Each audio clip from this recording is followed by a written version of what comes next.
she had the challenge of creating two separate characters, and we just had to interact with her as humans would with the knowledge that our characters had at the time. If we thought she was Wanda, then we treated her as Wanda, but when we learned Melanie was in fact there and we could communicate with her, we adjusted, but it was Serge that had the challenge.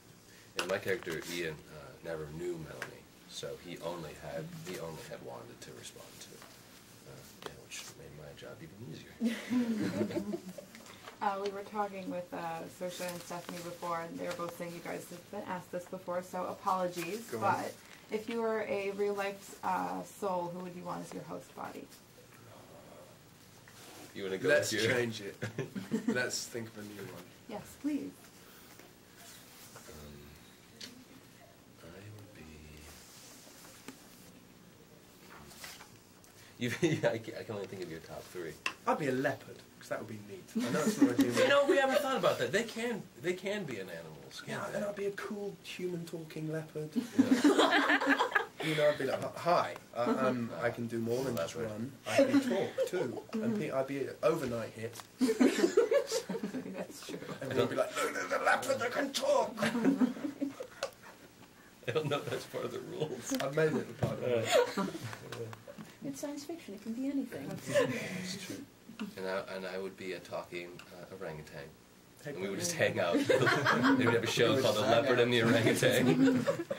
Now, given that both of you have a background in theater, I'm wondering, how did that experience enhance this experience? I actually don't have a background in theater, so it didn't enhance it in any way. No, I've done improv, so that's that's kind of theater, I guess. But would you ever want to do theater? Absolutely. Absolutely. That's an itch that's been relatively recent for me, and it scares the shit out of me, which is why I think it's necessary. Which you spoke about earlier. Do things that scare you. Yeah, I would love to. I think that'd be great. So I guess for you, well, I trained in theatre. I feel confident on the stage. I don't quite feel confident in front of a camera yet. That's something I'm getting to grips with. It's a different set of rules that I was never taught. So I have to learn by looking at people like William Hurt, who sort of dominated the set, but in a really positive way. He fought for us as actors, and he showed us how to do it. So yeah, I've got to keep my mouth shut, eyes open. What was it like working with William Hurt?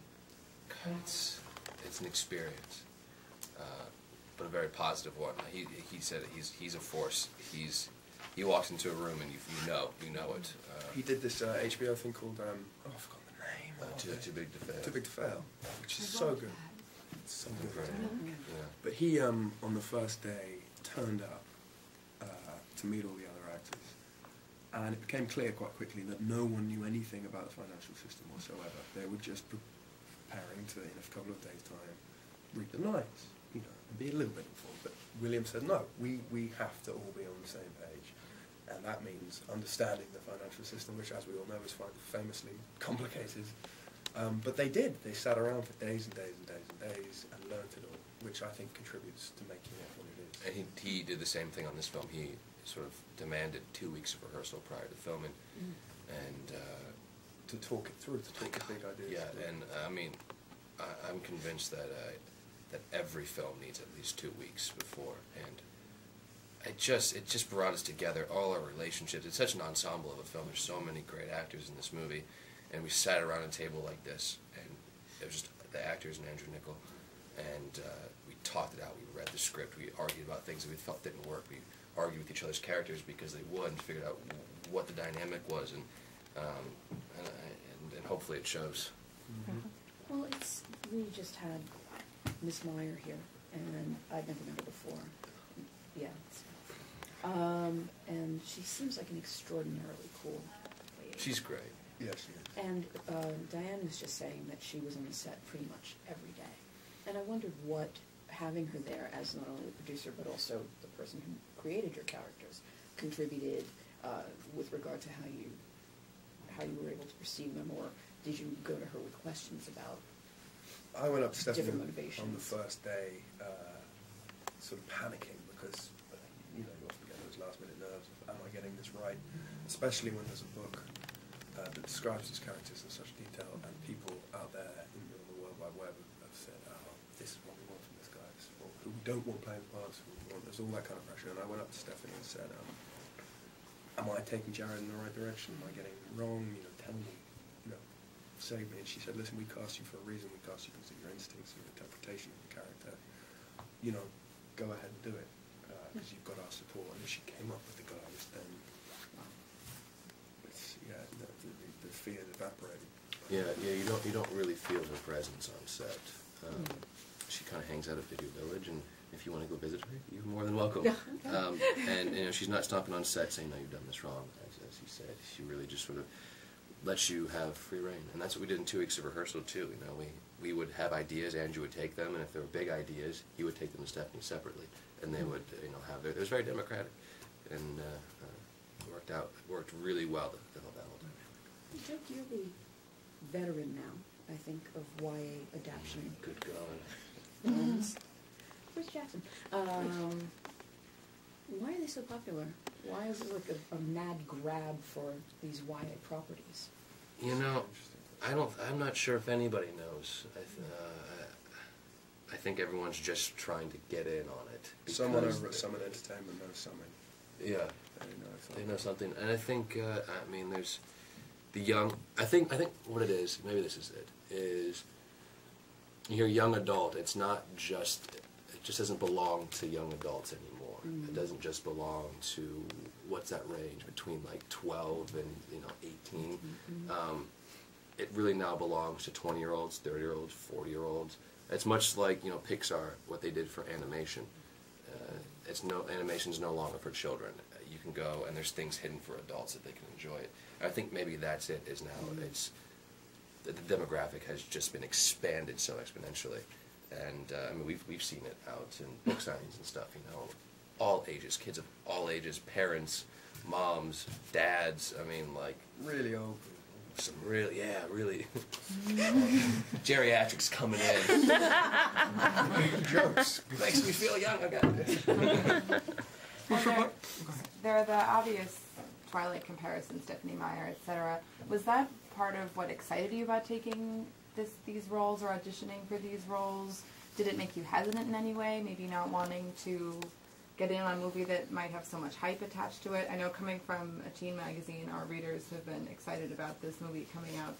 You mentioned practically Twilight. Since it was announced, yeah. When you look at Robert Pattinson and who he's working and has worked for and is going on to work with, they're pretty big hitters. And that's the positive side of doing something like Twilight. Negative side is you lose a lot of your personal freedom, and it's a cost. So I think we were anxious when we saw Stephanie's name, because you've seen a lot of big studios to try and replicate that formula that she came up with. But upon reading it, it's a very different standalone movie. It's yes, it has the romance, but so do so many things. But it's it's a science fiction story at heart. She says herself, this was the antidote to Twilight for her.